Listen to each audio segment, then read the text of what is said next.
We are getting ready. Get forward. 3, 2, 1.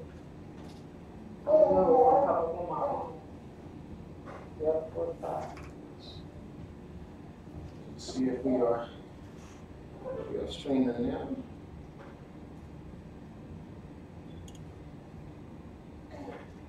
Shabbat shalom, if you can hear me. Shabbat shalom. Hey, Junkie. Hey, Junkie. It's kind of like baby. Not like baby, maybe. Shabbat shalom. Maybe baby. Turn it down. Shabbat shalom. Let's try it again. Shabbat shalom. Shabbat shalom. I said it right. There we go. Say it All hearts and minds clear. Yes. One more time. Shabbat shalom, so all 12 tribes can hear you. Shabbat shalom. All right. Shabbat shalom to the 12 tribes of Israel, the grafted brothers and sisters among us, mixed multitude. We greet you in the matchless name of Yehoshua HaMashiach. You have an issue with it? All right. Excuse me, I just want to make sure we got everything together. We'll do a quick word of prayer. Yeah, Abiyah, again, we thank you for another Shabbat that you've given to us. We thank you again for your word. We thank you for this message that we're going to receive this evening. Father, we pray that as we go through this message, it will show us the things that we need to see, Father. We will learn what we need to do for you to be more pleasing in your sight, Father. Again, we thank you for your word. We thank you for family. We thank you for freedom. We thank you for deliverance, Father, especially in this time that we're in. We thank you for insight. We thank you for prophecy be fulfilled before us, Father. We also thank you for your prophetic word. We bind up any attacks from the witches or spiritual unclean things, Father, that try to come up against us, your people, and against this word. We pray, Father, that your spirit will just be upon all of us, Father, that we'll be able to fight the good fight. Again, Father, we thank you for allowing us to be fortified in spirit and mind and heart, and we will keep our shields up, Father, and fight the good fight for you. In your precious Son of our name, we pray and give thanks. It is so, it is so, it is so, and It is well. all right. Y'all ain't gonna shortchange me tonight. No. And should I tell y'all that I'm trying not to be long-winded tonight, or should I just go ahead and Just do what you do. just do? That kind of hurts. Like y'all don't believe preachers can do it in a small amount of time. We can. Now when they're in the spirit, no, I'm gonna be here for 2 hours now. Show me. Play around with me. Right, we coming out of 2 books as our main focal books today. First one is in Yochanan 15, or King Jimmy Land people is John 15. I'm going to read verses 1 through 8, and then put your thumb in 2 Chronicles. John 15. John 15. John in the Good News books, so they call them the Gospel, but we know it's the Good News. Chapter 15, and in 2 Chronicles, Adebri Hayim Bet, chapter 34. We're going to read the first 8 verses of that. So, John 15, 1 through 8, 2 Chronicles 34, 1 through 8. And if you're not already there, you know what you got to say. There we go. Y'all been cheating me. Y'all asked me where it was before we got on live last time. But I got you today. When you're there, let me know. Yep, 2 Corinthians chapter 34. I mean, not Corinthians, 2 Chronicles. Thank you. 2 Chronicles chapter 34, verses 1 through 8 for the second. The first one is John.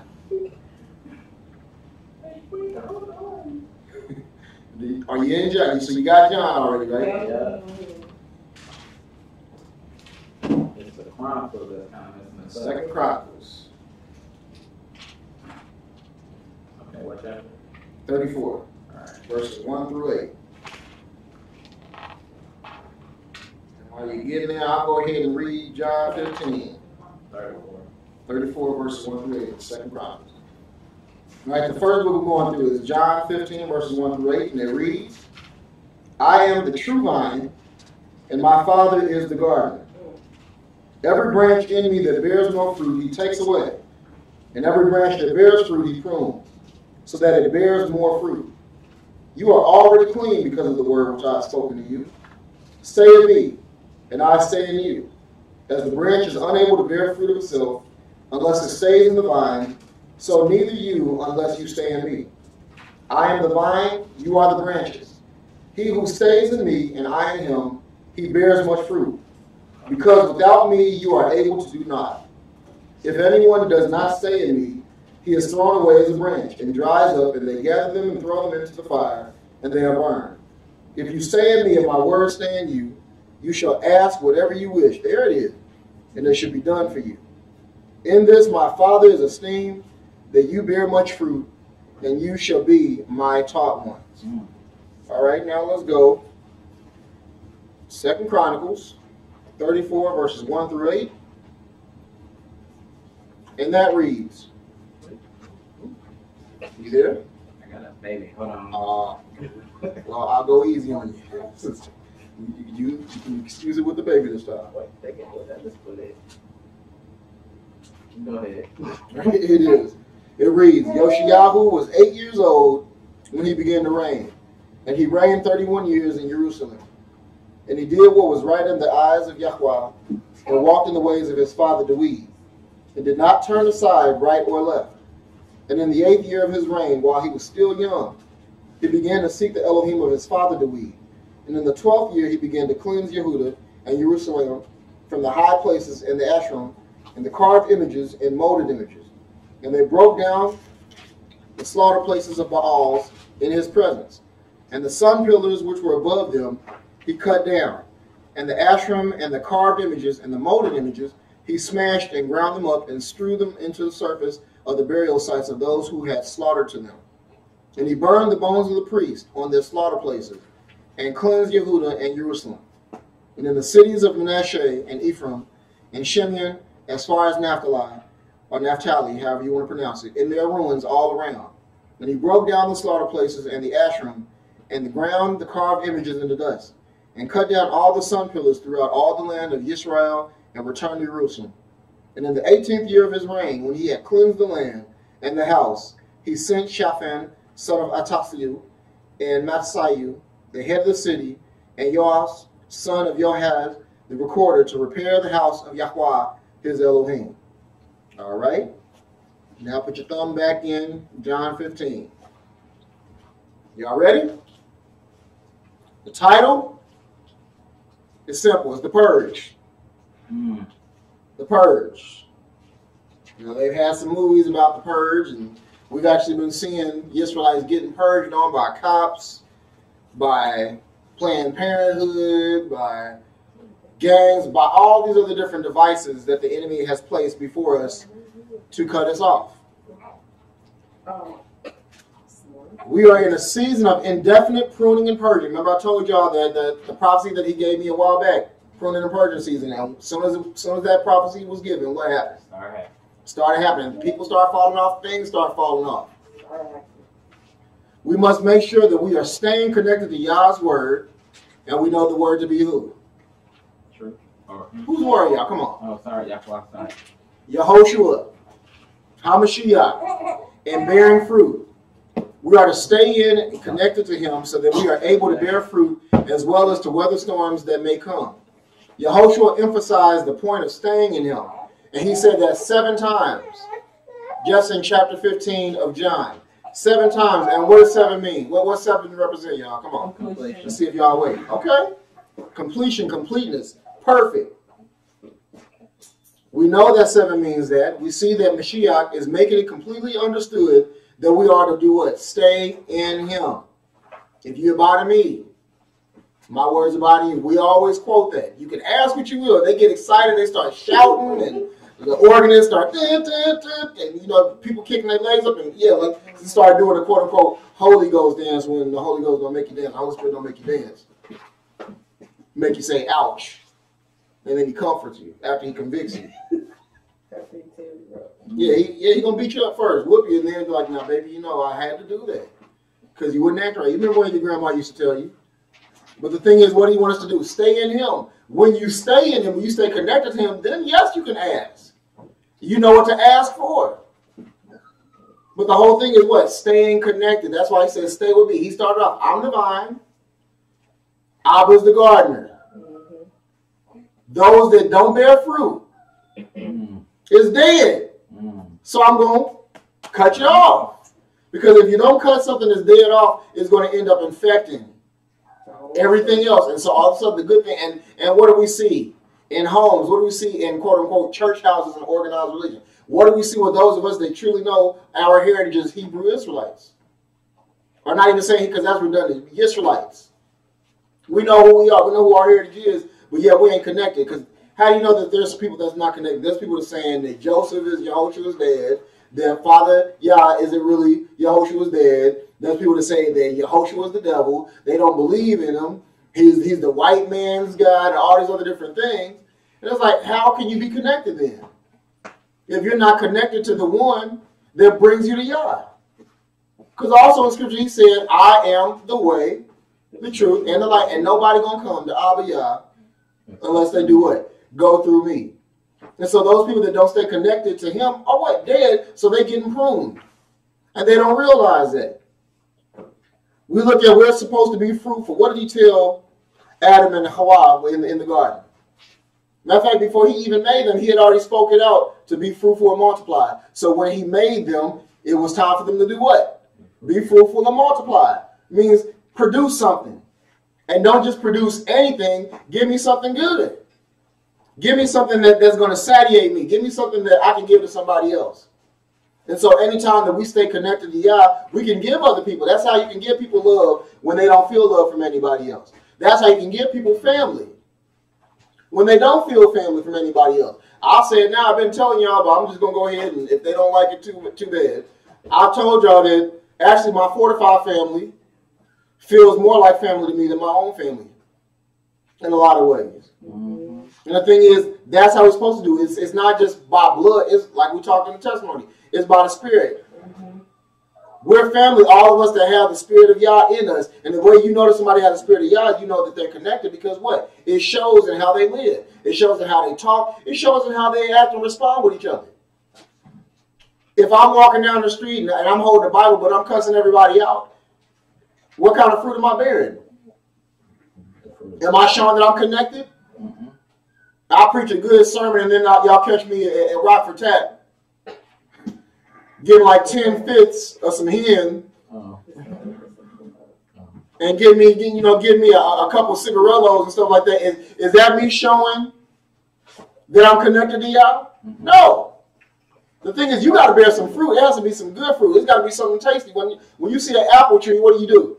They're like, well, I expect this apple. It looks like it might be good. Let me go ahead and bite it. You bite into it and it's rotten.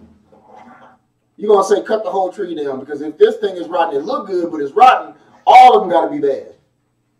And that's what's happening with a lot of us that actually are following the word and doing what the word said, because they ran across, quote unquote, those trees that weren't actually connected to Yah.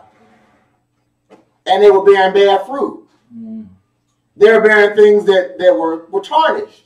And so what do they say? All of y'all the same. They generalize. Every last one of y'all the same. Y'all hypocrites. Y'all say that y'all believe in the word, but I know you doing this. I know you doing that. All because they saw somebody that didn't actually bear fruit. They saw somebody that wasn't really connected to Yah. And because they weren't connected, they don't know what true connection looks like. In organized religion, they teach you that connection is going every Sunday and every Wednesday for Bible study.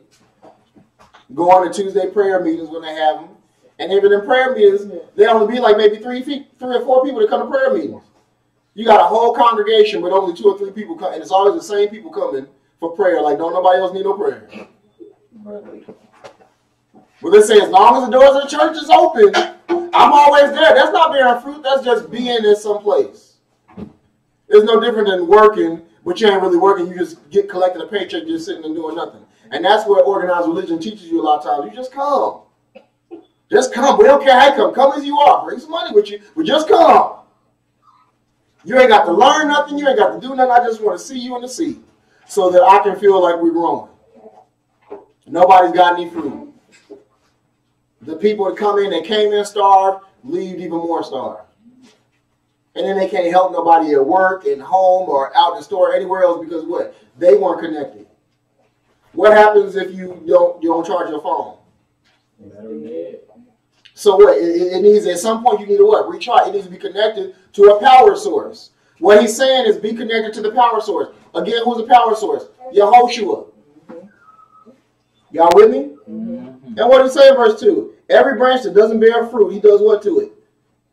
Y'all read it. Somebody read it. I read it already. Somebody else, well, she can't read it. You read it, sis. All I want to hear is what happened, because they hear me say it. They might say that I made it up. So I just want you to read what happens to the one that doesn't bear fruit. Okay. It's just 3 words. Boy, you need to cut it. Chapter 4. Well, that's what's going to happen. Which verse? 2. Verse 2. Okay. After every branch in me that bears no fruit. Every branch in me that bears no fruit, he takes away. Stop. That's all I wanted. So when we realize that, that should make you very fearful if you're not bearing fruit. Because sis already read it. I read it. What's going to happen? You're going to be taken away. And it ain't going to be to a nice place. You're going to be taken out. You're going to be cut off. Because you did what? You didn't bear fruit. You want to be attached to him, but you didn't want to show nothing. You just want to be attached to him so you can reap the benefits of health and life and the works that all the other branches is doing, but you don't want to do nothing. How y'all feel? Y'all ever been in high school or college and you had like the group things and everybody had a part that they had to play in it? And there was always like that 1 or 2 people that didn't want to do nothing. They was looking for everybody else to do all the work. And they wouldn't give any input. I was one of them. And then, depending on what grade y'all got, if y'all got a bad grade and they want to start talking junk, see, that's why I was like, you didn't do nothing. Shut up. Or everybody do well, with the exception of them. Oh, yeah, we got an A. It's like, no, we got one. We got one. You just mooched. And what he's saying is, I'm not going to allow you to just leech on me and not do something. You're going to produce something. You're going to show that you're a part of me. Yes. And then I like when he said, you are already clean. In verse 3, because of the word which I've spoken to you. So he's talking to the people that's clean. So even though you might not do what you should do all the time, like Shaul said, the things that I don't want to do, find myself doing, the things I want to do, it ain't happening. It's a fight, but the thing is, he said, you're still clean. I know that you have some different things about you that you need to be fixed. You need to be worked on, but you are still, in my sight, clean. Therefore, I'm going to purge you. Means I'm going to grab you. I'm going to pick you up. I'm going to take you off that branch. Or maybe we're the branches, he's going to take our fruit. So that what? More fruit can grow, right? Well, y'all don't know nothing about no gardening. We about to see what y'all know. All right, again, Yehoshua is the vine, the Abiyah is the gardener. He takes the fruit. And the fruit is what? What our life produces. So if you ain't living life according to his purpose, you ain't got no fruit to give him. And then basically you're going to be just like that fig tree that didn't have any figs on it when Yehoshua came by. And what did Yehoshua do to it? He cursed it. And said, oh, since you want to look like you something that you're supposed to be, but you don't actually want to have the fruit, you know what? You ain't never going to grow no fruit. Die. And within a matter of minutes, a matter of seconds, when they walked past, that thing was dead. It shriveled up and died because what? It said, I should be able to come to you and get something to eat off of you. I should be able to come to you and get something. What does it say? That fig tree should have had something to show for calling itself a fig tree. You, just because you call yourself a Yisraelite, that don't mean nothing. A whole bunch of Yisraelites busting hell wide open. It's got to be more than I know who I am heritage-wise. I need to know who I am spiritually. It means I need to know what my mission is. I need to know who is that I'm supposed to be going out to help. Who needs deliverance? Who needs love? Who needs the meat of the word? So he's saying what? I should be able to get some fruit. That branch is looking all nice and green, but ain't nothing on it. Something wrong. Don't even have not one leaf. And the leaf is usually on there to let you know that there's something that's about to grow. You see a leaf sometime before you see the produce, but it's like, I don't even see a leaf. You just looking all green. Yeah, basically you just sit there looking how you looking, but I ain't got nothing. Taking all this air. You know, that's nutrients that other branches is actually producing something can use. You basically just taking up space. You ever been in relationships where the person was taking up space? Nope.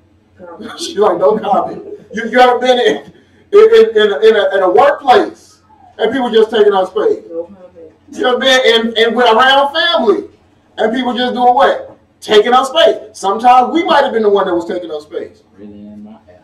Breathing in and breathing out somebody else's good air. The thing is, again, it's all about connection. When we don't connect or stay connected to Him, bearing fruit, then we are there to cut off or taken away. Those bearing fruit are pruned, or purged, excuse me, so they can continue to be fruitful. They're being purged so they can be fruitful. As long as the fruit is hanging and it's not doing anything, even after it's good, it can still end up going bad because there's a time when you're supposed to pluck off the good fruit so other fruit can grow. If it stays there and it just keeps on hanging, it's going to suffocate the branch. Branch is going to die.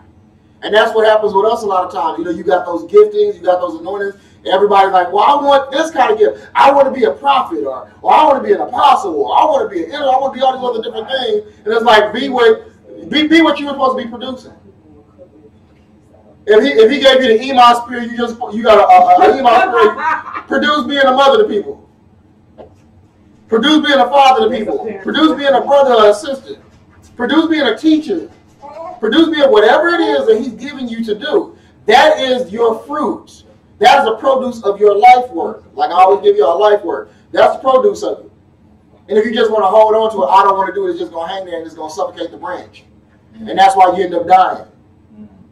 Because what? You suffocate. We talked about breathing in and breathing out 2 weeks ago. Then we asked the question, will you endure? Now tonight is the purge. What are you allowing to hang on you that is fruit that can be used for the kingdom that you don't want to let go? But you blessed and highly favored though, right? Don't even know what that really looked like. Blessed and highly favored is I'm blessing other people with the favor that Yah has given to me, because the favor ain't for me, it's for somebody else. Is they need me to give it to them because they can't get it themselves. They need me to show them how to get it. Again, what's the purpose of staying connected to Him and you just sitting on your duff, doing nothing?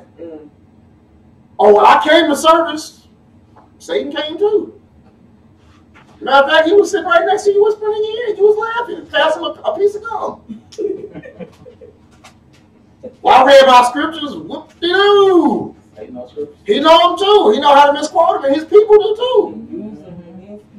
There's more Muslims and atheists and Buddhists and Christians and Jehovah's Witnesses, all them other jokers that know more about the word that you say is supposed to be yours than you do. That's how they turn you away from it and get you into going into all that other mess.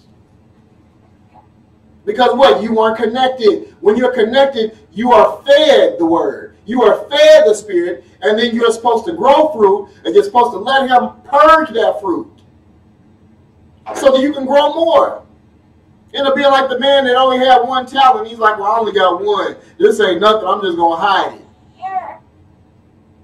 it. And when Yah comes and He's like, all right, what you got? Put it in the basket. Well, I didn't think it was much of nothing. And so I just hid it because I was scared because you are a hard man. It's like, how you know what kind of man I am? If you were connected to me, you would know what type of person I was. You would know that I'm faithful. You would know that I was merciful. You would know that I was gracious. But because you weren't connected to me, you don't know anything about me. Am I talking to anybody? Yes. You ever talk to somebody that you can tell that they don't know nothing about you because they ain't connected? How can you be in a relationship with somebody and don't know nothing about them? How can you be in a relationship with somebody and not know how they're feeling? You can't feel anything, and you don't have any type of sense of what's going on around you. That's what's happening with a lot of people that say that they know Yah right now. They don't realize that He's coming for them. They don't realize that they're about to get pruned. They think they're connected just because they know a little bit of word. They think they're connected just because of the attire that they're wearing. They're wearing the Ibri attire, so I'm going to heaven because I know some script. I can say line upon line, precept upon precept, even though I really don't show that I know how to actually do that. But it sounds good. Right. Ain't no different people in organized religion. I ain't know what the preacher preached, but it sounded good. I can't remember. Why? Because there was no connection. When you're connected to the word, you hear, you're going to get your part. Now, everything that's said in the sermons ain't necessarily going to be for you. Your part is in there somewhere. But when you're connected, you know I'm still getting nutrients from what's being said. Because again, what? I'm connected to the vine. This season that we're in, like I told y'all before, is geared up for us to be in an optimum level of fruitfulness for y'all, especially with what's to come. I know y'all keep on saying, well, why you keep on saying what's to come? There's something that's on the horizon. All right, stay asleep. And then when it finally comes, don't be knocking on the door. Because it's going to be just like Noah. You ain't getting in. Right. And it ain't because I don't want to let you in. Y'all's going to shut it up. That's why you better make sure that you actually paying attention to the signs of the time. See what's going on. See what the Spirit is saying. See how y'all's moving. You want to be a prophet, but you can't see prophecy unfolded right before your eyes. You want to talk about somebody else's relationship with y'all, and you ain't even got one. You ain't even connected to him. He cut your phone plan a long time ago. He's like, well, they don't call me. They don't use it anyway. So let me just go ahead and take them off my plan. How many of y'all would it be taking off his plan? How you like you do him and screen the calls. You call him, they don't want nothing. They don't want nothing. Y'all better be geared. I told y'all before, there's leadership that's going to start dying off. Some good, some bad. So we got to start getting ready. Now, I ain't saying that I'm dying off. At least not yet. I still got work to do. But the thing is, don't be surprised when you start seeing people dying that's in these high positions. Because, again, I told y'all, there's a pruning and a purging. There are many in leadership who will be purged and pruned. This is already happening. Some brothers that I love dearly in the ministry have already gone on.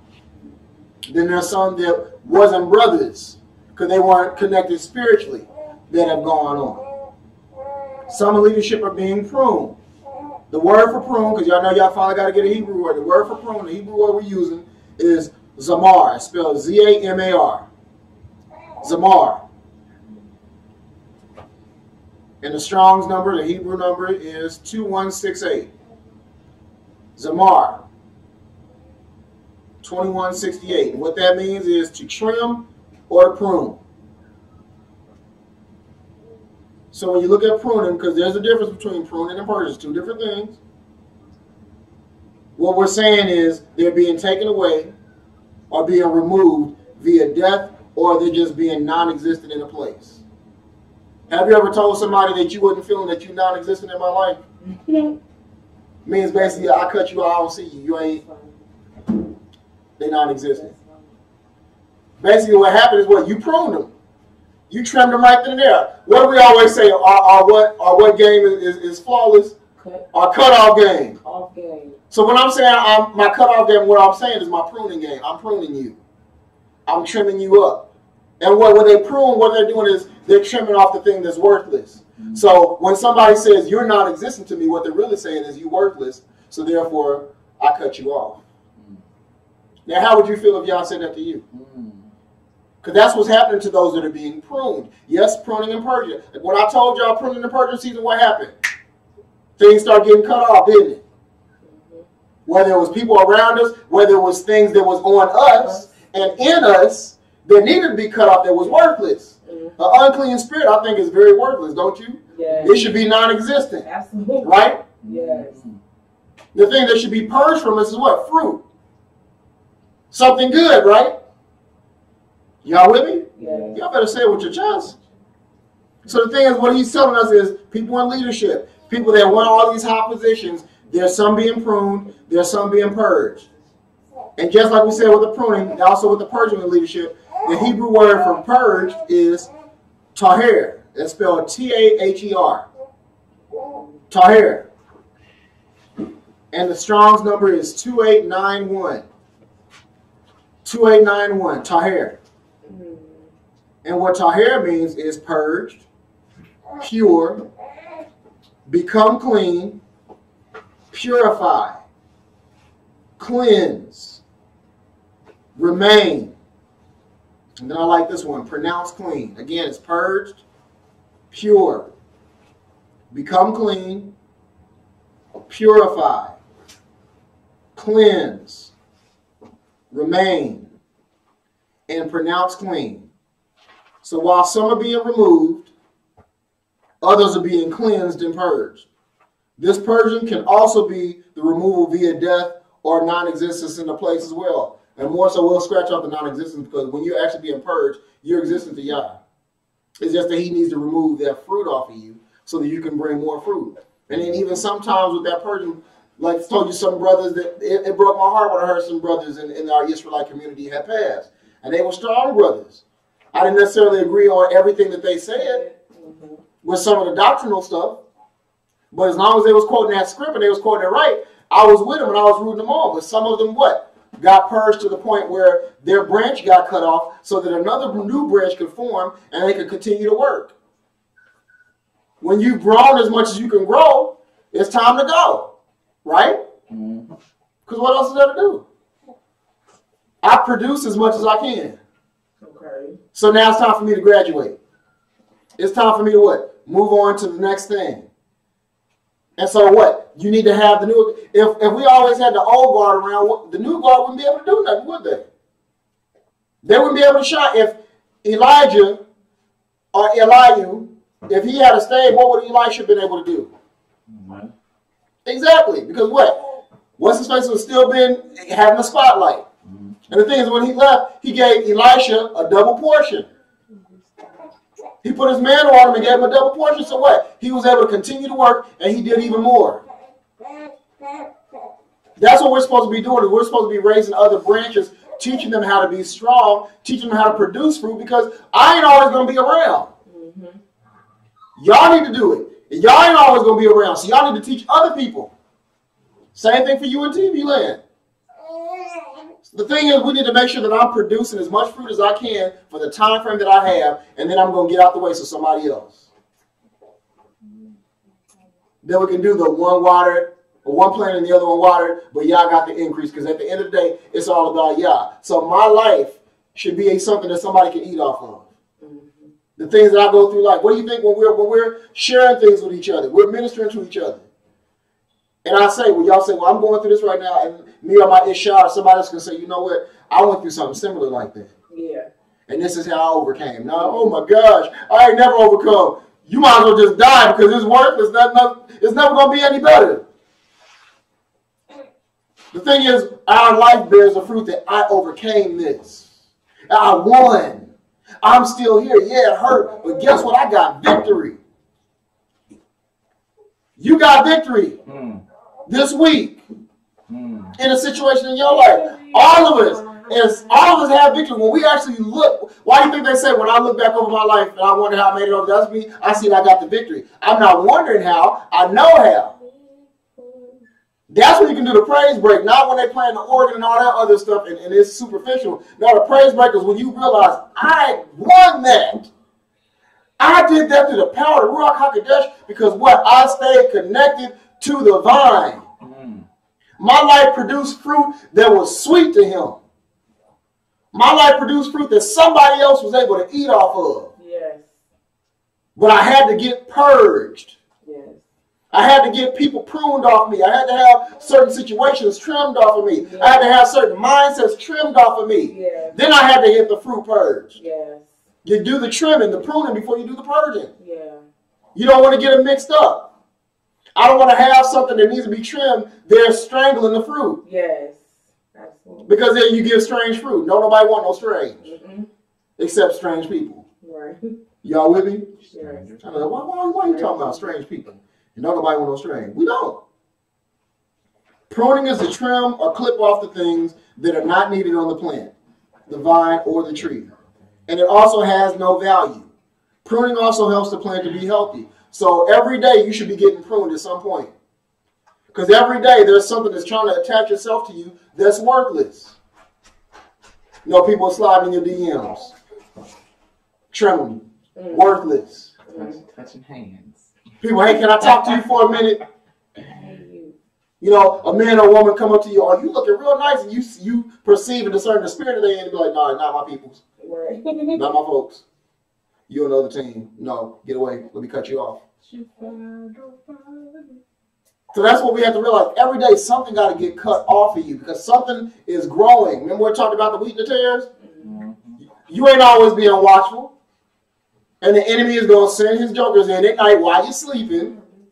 when you ain't watching, to do what? Sow some stuff that ain't right. Sow some worthless things in your garden. So what you have to do is make sure that I'm pruning every day. Some of us might have a bad attitude one day. It needs to be trimmed. Somebody might be feeling a certain type of emotion of anger.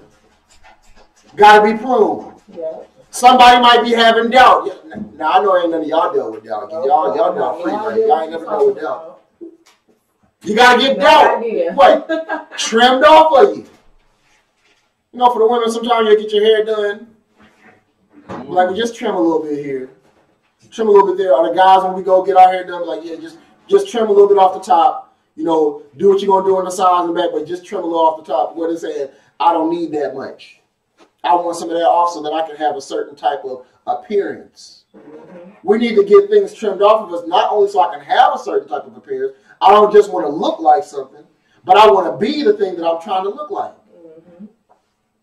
I can't look like him if I ain't connected to him. Right. How am I connected to him? Remember I told you, we got to stop looking at everything else, listening to everybody else, and start getting in this. We got to start spending quiet time in this. Cut the daggone TV off. Unplug it. You know, we get lazy a lot of times. We got the remote control. We just going to press the remote. But the thing is, when you realize you pressing it don't come on, then you got to get off your duff. And then you got to walk over to the TV to see why it ain't on. And then when you realize it's unplugged, you might remember, hey, I'm the one that unplugged it. Now, why did I unplug it? Maybe because I knew it was time to stop watching it. I needed to stop getting connected to the boob tube and start getting connected to Yah. I got to get back to the vine. With all the things that are starting to happen, we need to start getting back to our Heavenly Father. We've been away from Him too long. We've been worried about the troubles of this world. We've been thinking about everything else other than Yah. And He's saying, come on, y'all, come back. Especially what's about to happen. If you don't stay connected to Him, you ain't going into Goshen. If you don't stay connected to Him, you ain't going to get no protection. Look at what's happened to our people since we've been here, and look at how it's ramping up. Now you got these mailbox bombs. Now you got all this other stupid stuff that's going on. You got all these other different laws that they're trying to implement, really for us. And you don't want to get connected to your Heavenly Father? You see with your own eyes what's happening, and you don't want to give some fruit, be connected so He can purge you and give fruit, and you get to stay? Because that's one of the definitions of fruit, of purging, is you get to remain. The fruit goes out, but I get to stay. What do you think He's doing? What we get to do when He said, I go to prepare a place for you, means what? I get to remain with you. You leaving right now, but you're coming back to get me. So that means I get to remain in the family. You know, some of y'all got mad when you thought it was trying to kick you out the congregation. Be like, well, when it's time to go, you got to go. What you doing? Because what? You wanted to remain with your people. But the thing is, you will always remain as long as you are connected. You remain. As long as you are connected to Abiyah, as long as you're connected to Yehoshua, as long as we're connected in the Ruach HaKodesh, we will remain. How can He go down further on in the reading and say, if you abide in me and I abide in me, then you get to remain? You stand with me, you remain with me. Yes, I purge the fruit, but you still here. And my word is what? Remain in you. Because you're connected, we have connection. If I didn't know any of y'all in here, I couldn't ask you for nothing. And be like, well, I know they're going to give it to me. Or I know they're going to try their best. Ask for a donation for some chairs. And we received more than what we were expecting. Because what? There was a connection with the person that gave, they donated, they offered out of the goodness of their heart. Because what? There was a connection there. Because they had gotten fed. And they said, you feed me, I feed you. Because there's love there. I realize you ain't just saying something. You're actually doing what you're saying. Remember in the testimony we talked about, it said He's not a man that He should lie. He ain't never lied to me. I done lied to Him multiple times, but He has never lied to me. Everything He said, His word is true. And when I got connected with that and I finally got on program, that's when I started bearing fruit. And that's when people start being able to eat. If I disconnected myself from him like I tried to, y'all wouldn't be able to get what y'all get that he's giving to me.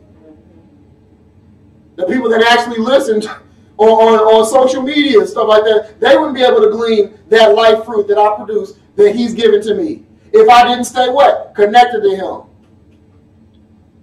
We got to stay connected to help everybody else. How are we going to call each other brother and sister and you out there, you see somebody lacking?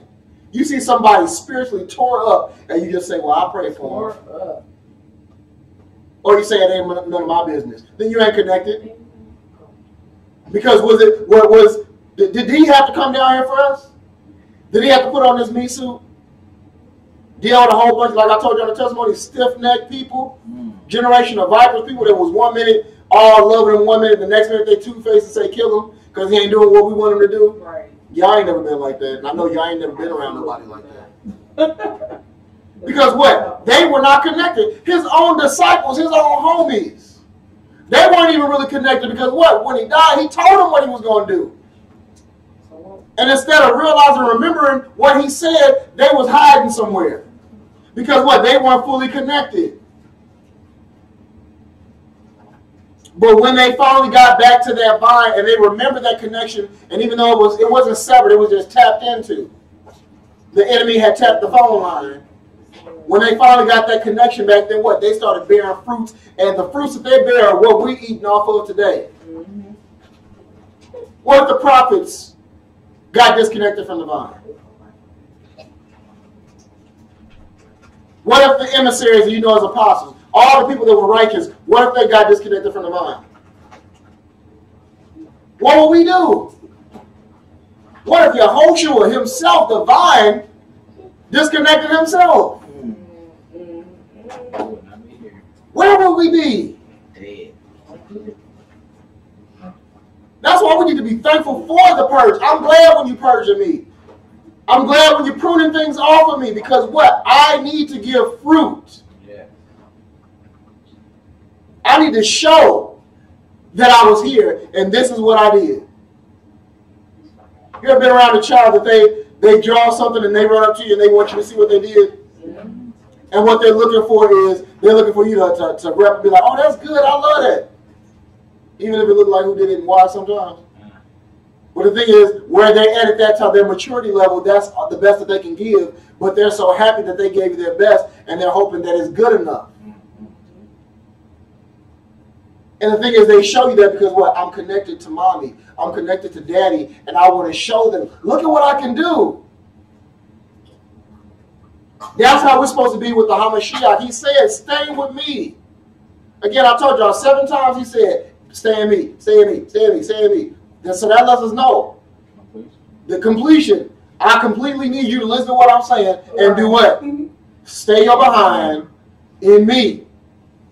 Right here, this is your jam. Don't move to the left. Don't move to the right. Don't try to get cute with it. Just do your 2-step.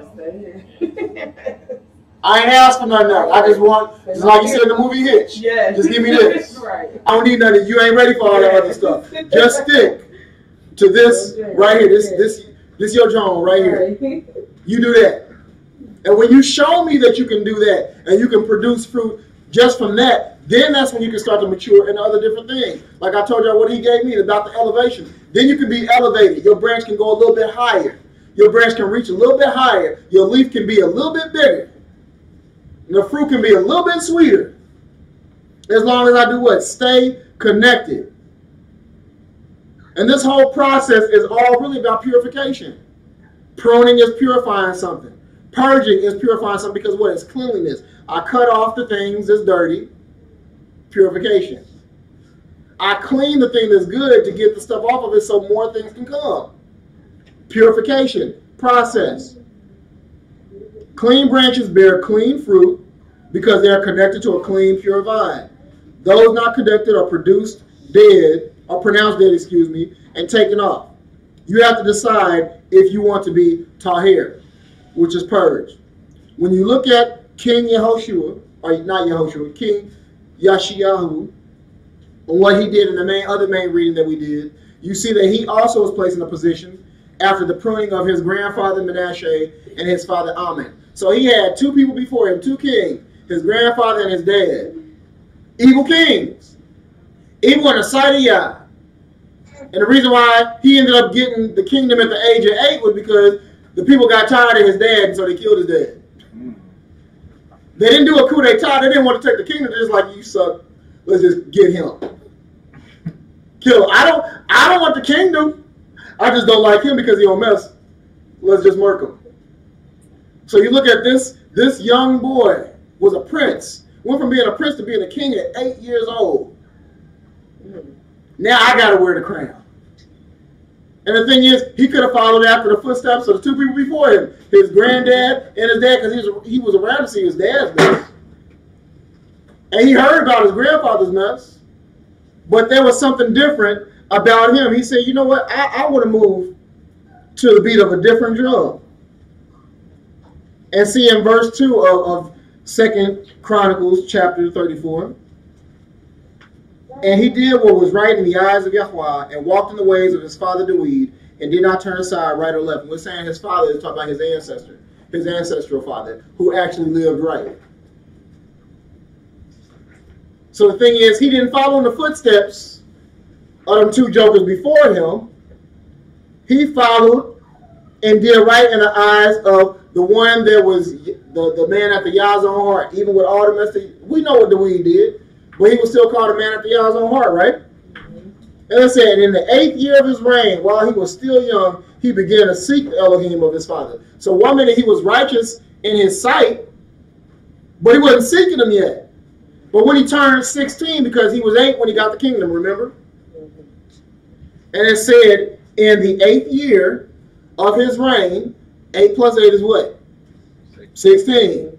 So he was a young lad, as they say. He was a little grasshopper. Probably ain't had no hair on his chest yet. And he started seeking Yah at an early age. That should put a lot of us to shame, because how many of us were seeking him at 8 or 16? How many of us are seeking him in 30 plus?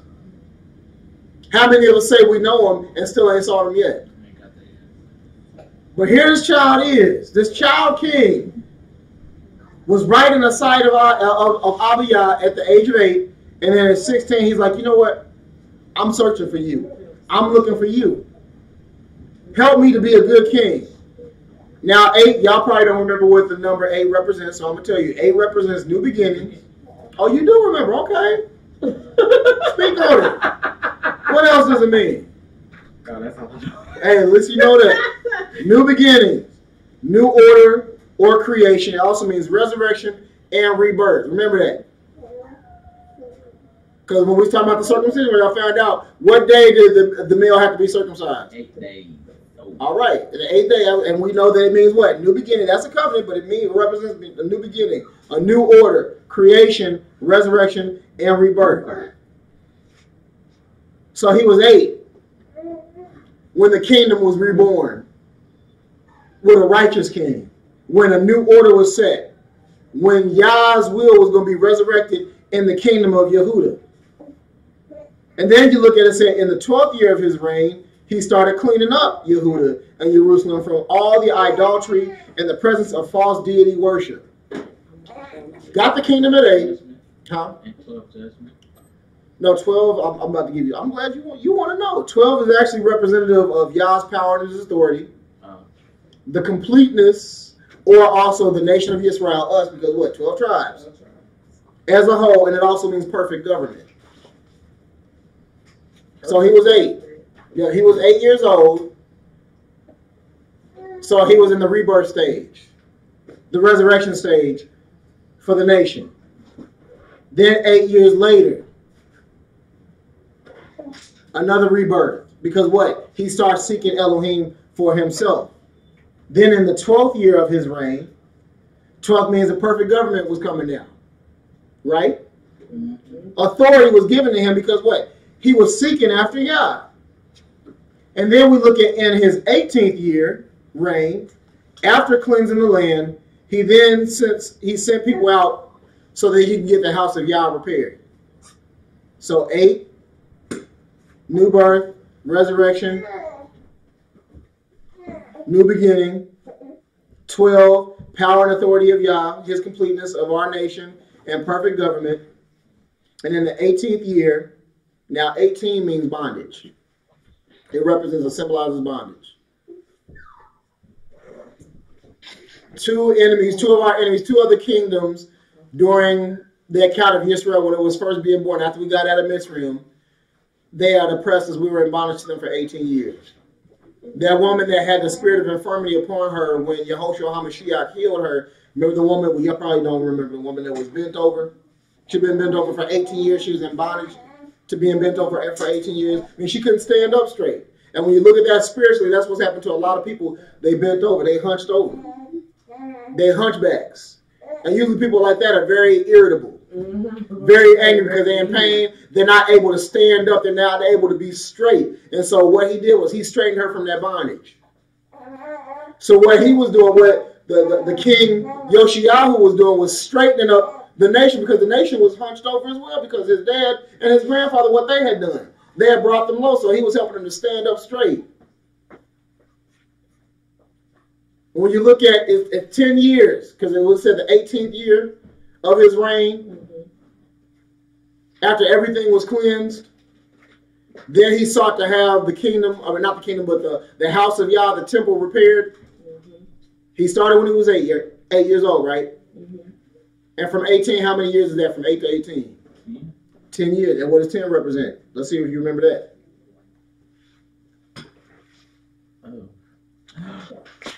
All right, let's get it. You got to check. Everybody on TV land is waiting. Yeah, you close. Yes, law. 10 is testimony. Yes. It signifies testimony, law, responsibility to the law, and completeness of order. Because what was on them 2 tablets of stone that Moshe got? And what is it considered? The law. Now there's 613 other ones, law, statutes, precepts, and commands. But the thing is what? It represents the law, and it also represents our responsibility, because every last one of us is responsible for doing what? Keeping those laws. Oh my gosh, but we saved by grace. The law is done away with. Is what the church and organized religion will tell you. The only thing that's done away with is the animal sacrifices. Because what did Yehoshua, before he ascended, what did he say to Kepha, you know, it's Peter, when he asked him 3 times, do you love me? Ooh. Feed my sheep. And how do you feed my sheep? By keeping my command. And what do you always say? You love me if you do what? Keep my commandments. Uh-oh. But we ain't going to keep the law. We ain't under it. But when you realize what being under it and being in it means, when you actually follow what it says, you are no longer under it. Because when you go to the courthouse and they basically throw the book at you, what do they say? Under the power that's given to me by the laws of the land, you get an X amount of years, you get the death penalty, you get all these other different things, but what? It's based on the law. So when you don't do what the law says, then you come under the law. But when you follow in the law is freedom. The law is liberty. Because the law teaches me how to live. And the law rewards me for doing what I'm supposed to do. And then they talk about, well, the only commandment is love. And it's funny that they say that. Because when you love Yah, when you love his son, you're going to keep all of the commandments. I heard one brother say, because I love, I'm not going to cheat. Because I love, I'm not going to take somebody else's stuff. Because I love, I ain't going to covet somebody else's stuff. Because I love, I ain't going to kill you. Because I love you, I ain't going to bear false witness. Because I love you, I'm not going to steal from you. So the thing is, yes, the number one law is love. Because if you love, you're going to do all of them. So what needs to happen is there needs to be a pruning of false doctrine. There needs to be a pruning of false ideology. There needs to be a pruning from where I just don't want to do it. So I'm going to come up with my new laws and say that they're Yah's laws. Because there'll be no purging of good fruit off of you. You're just going to be pruned. You got it?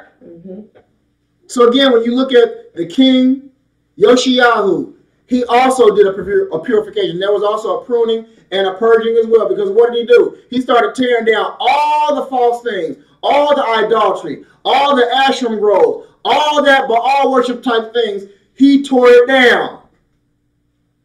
Because what? It was worthless. So it got pruned. Then there was a purging. There was a cleansing. There was a revival of bringing Yah back. People seeing Yah again and wanting Yah. Everybody is a nation coming together under Yah, not under all this other foolishness that we even see today. We can't even come together now. And we call ourselves Israelites. We say Akin and Akodi and all this other stuff, but we ain't family. Because a lot of us still putting up the false idol worship stuff. Still the false deities. Yeah, you say you ain't worshiping Baal, but you worshiping yourself. Mm-hmm. You worshiping a Moreh, a Ra'ah, known as a pastor. You worshiping a Ro'i, a shepherd, instead of the shepherd. You worshiping knowledge because you know some script. Knowledge has become your Elohim instead of Elohim himself. So what Yehoshua was showing us in Yohanan 15, and what we're seeing with King Yoshiyahu in 2 Chronicles 34 is the pruning and purging, meaning we got to let the stuff that's worthless go, and we got to get the good fruit. We got to get the things that's worth something. We got to get the things that matter. We got to have the relationships that matter. If they don't have a relationship with Yah, they don't have a relationship with you. We got to get pure as we get into this next stage. There had to be a rebirth or quote-unquote revival. We don't even have revivals no more. You remember organized religion? They always have revivals every year. And a lot of times people would just come because there were some people that had a spirit of healing, they can heal, but people weren't actually coming to be revived, to be reborn, to be purged, to be cleansed so they could live a clean life. They just came looking for something other than Yah. But Yah says in order to get something, you have to do what? Stay connected. You got to want to be in this.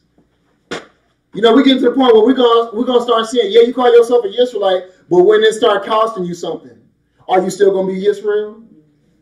When it start costing your families, friends, jobs, possibly your life, will you still rep in?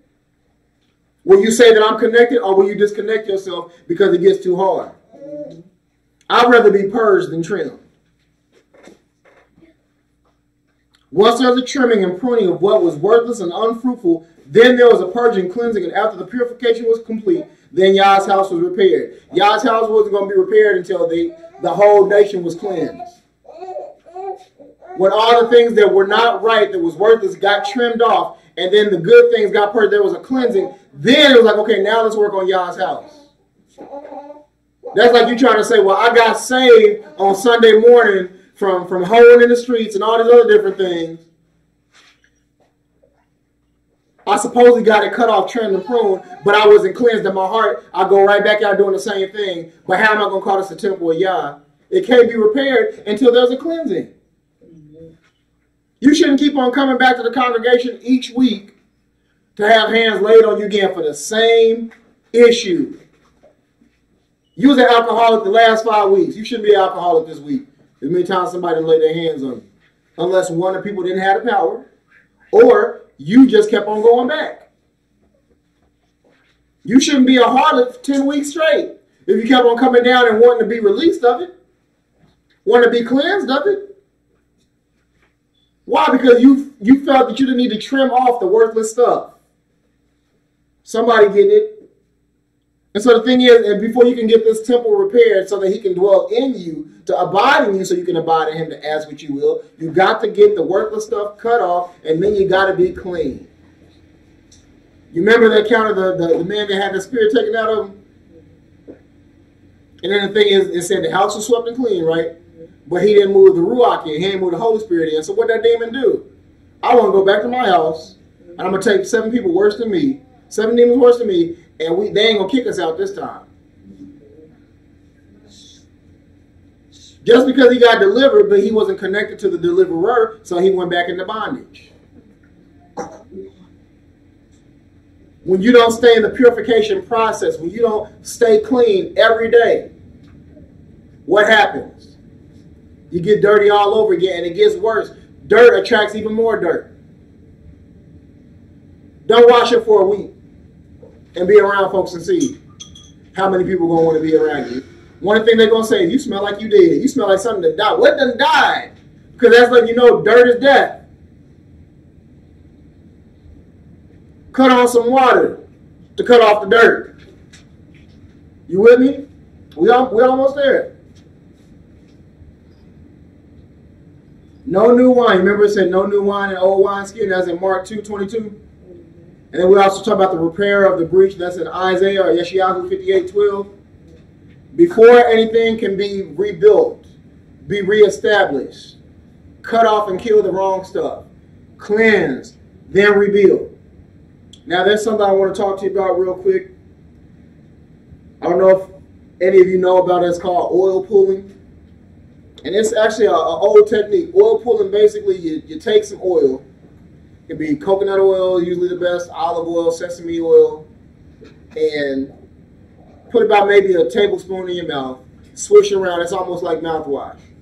And the reason why it's called oil pulling is because like you're pulling it between your teeth. You're like sucking it in and out, pushing it out. And what it's doing is the oil starts to attack all the bacteria in your mouth. And it starts actually pulling the bacteria to it because it's like an antimicrobial type thing. And so oil is actually healthy. Not just for putting in your food or eat stuff like that, but it's actually healthy for your body because it pulls things out that shouldn't be there. And so when you do the oil pulling, they usually say do it like for 20 minutes. Some do it 10 to 20 minutes or whatever. Now, you're not supposed to swallow the oil. Because if you swallow the oil, then you're taking all that bad stuff that you're trying to get out. But the thing is with that oil, the oil pulling, it takes all that stuff out your mouth. So when you spit it out, all the toxins, all the bad things go out, and now you got a clean mouth.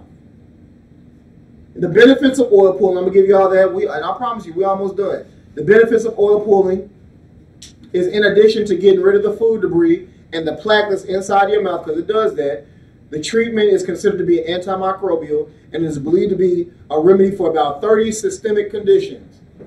So just think, putting some oil in your mouth and swishing it around can actually cure 30 different conditions in your body. Other benefits of oil pulling includes those showing its benefit on different types of oral bacteria or dental caries or plaque, gingivitis, and other oral microorganisms. The thing is, we see that oil also helps with the cleansing, purging, purification of things. Because you look at right down Psalms of Tehillim, chapter 51, verse 7. Psalm 51, verse 7. And with that, the scripture says, clean me or purge me with hyssop. Now, hyssop is a plant that was used for its purging abilities. You remember when they're about to do the exodus out of Mitzrayim? And he told them to dab the blood on the doorpost. What do they use to dab the blood on the doorpost? Hyssop. They use hyssop branches. The thing is, again, I told you, hyssop has purging abilities. Because hyssop is used to purge and clean different things. Hyssop also has oil. It's a tree branch. It's vegetation, so it actually has oil. Hyssop oil, and you can also look up hyssop essential oil, and it has certain properties that help you health-wise. But again, when you still look at it, it's oil. And what is the oil representative of? The Holy Spirit. The Ruach. So when you do the oil pulling, what you're doing is you're doing a purging in your mouth to get all unclean things. And so what is he showing us? We need the Spirit in order to prune and to purge. When that prophecy was given, didn't it start happening?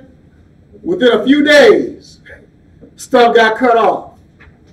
Whether it was people, whether it was things in you, things started getting purged. You know, you look at the movie The Purge, and with them they're talking about it's a cleansing, but why is it a cleansing? Because it's getting rid of things that they consider worthless. And who do they consider worthless out of this whole country? Who do they consider worthless out of this whole world? And even though they consider us worthless, at the same token they know our worth, that's why they won't let us go. Because we built all this. The whole world has been blessed because of us. And it said if the world was blessed by these things that's happened to you, think how much more blessed it's going to be when you get back in your rightful place. But you got to be pruned and purged because everybody that's saying Yisrael ain't going to enter into the kingdom. You can be bloodline all you want to, but how you live it. Are you spiritually bloodline? Are you Yehoshua covered bloodline? Are you still going to be doing that idol worship? You still going to make everything else your Elohim? You still going to be connected to everything else other than Yah? When you're looking at the oil pulling method, he's saying, I'm trying to pull all those things off of you. Again, when you look at the oil is for consecration as well. And consecration is purging. It's cleaning. In Shemot, the Exodus, what are we looking with the cleaning and the purging? The priests had to be clean, right? Their garments had to be clean, right? The grain offerings had to be clean, right? The sacrifice, y'all stop. The sacrifices had to be clean, right? Yeah. And what? You always saw that there was a mixture of oil and something. Even in the unleavened cakes, the unleavened bread, well, there was oil in it for the offerings. So the thing is, we realize that purging and pruning, connection, Ruach, oil, Holy Spirit, being cleansed. I need and I want all those things that shouldn't be on me. I want them off of me. I need the oil. We got to make sure that we stay consecrated. We got to make sure that we be just like King Yoshiyahu and that we be like Yehoshua HaMashiach. Stay connected. That's what he said 7 times. And I'm closing the book, so y'all know we're about to let it go. 7 times he told us, stay in me, stay connected, stay connected. Well, what's about to happen? We better stay connected. We better get in this word. There's a storm that's brewing.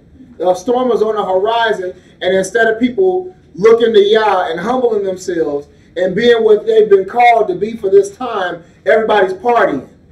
Mm-hmm. Everybody's arguing. Everybody's doing everything else other than what they're supposed to be doing. And when it happens, those that weren't prepared, they ain't going to know what to do. When it happens, they're the ones that's going to be out in the streets killing folks. They're the ones that's going to be out in the streets stealing stuff. They're going to be the ones that's taking the mark. Because what? They weren't prepared. They're the one that's not going to have a clean heart. Because what? They didn't stay connected. When you're connected, you are prepared for anything. He said that we were the testament. Those that stayed in him were connected. They were the testament to his Father. King Yoshiyahu showed, when you're connected, it don't matter how old you are. When you are connected, you stay in him, you will do what he says to do. You will live out your purpose. His purpose was to renew that kingdom. His purpose was to bring about a resurrection or a rebirth back unto Yah in that kingdom. And I like how he burned the bones of the priests that was on that mess. He took them out their graves and burned the bones. He ground up those idols. You remember like what Moshe did when they made that golden calf? What did he do? He burned it up, ground it up, threw it in the water, and made them drink it. Like, since y'all want to do this here, have some of that.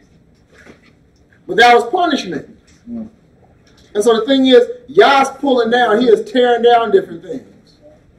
Let him purge you. Let him prune off the things that you don't need out of your life so that you can be who he's called for you to be.